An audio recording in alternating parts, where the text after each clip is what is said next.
The flight attendant walked up to me, handed me a napkin and whispered, "Pretend you're sick. You need to get off this plane. Right now." At first, I thought she was joking, but the fear in her eyes told me otherwise. My pulse raced. I clutched my stomach, feigned nausea, and stumbled toward the exit. 2 hours later, the news flashed across every screen in the airport. Flight 782 from Paris to New York crashes over the Atlantic, no survivors. But what the world didn't know was that Flight 782 wasn't an accident. It was a message. You see, 6 months earlier, I'd uncovered a billion-dollar fraud inside the company I worked for, Voltrex Dynamics, an international energy conglomerate that disguised corruption as sustainability. I filed a report to the board. The next morning, my apartment was ransacked, my emails erased, and my fiancé Ethan, a Voltrex executive, suddenly disappeared. Then I started receiving death threats. Anonymous.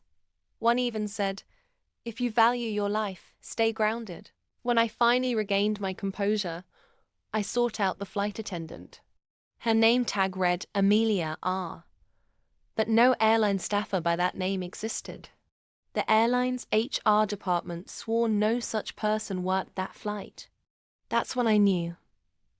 Amelia wasn't saving me. She was recruiting me. A week later, a black envelope arrived at my hotel.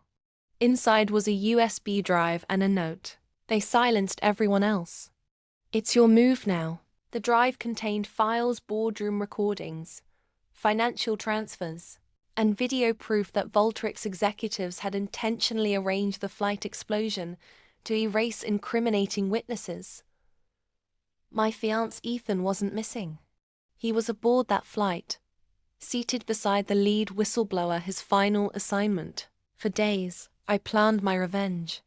I changed my name, relocated to Zurich, and reached out to Amelia through a secure channel. Together, we built a digital leak so catastrophic it crippled Voltrex overnight. The files were dropped into the inboxes of every major news outlet, environmental watchdog, and government regulator across Europe.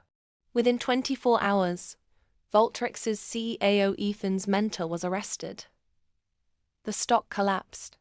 The company was finished. Then came the twist I never expected. A private message appeared in my encrypted inbox. "You did well, Evelyn. Amelia would be proud." It was signed by Ethan. He ended with, "I'll find you when it's safe." The screen went black. That was 2 years ago. I never saw Ethan again, but sometimes I still receive encrypted texts that say only, "Stay grounded."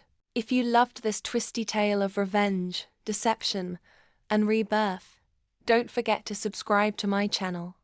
More jaw-dropping stories drop every week. Trust me, you don't want to miss the next takeoff.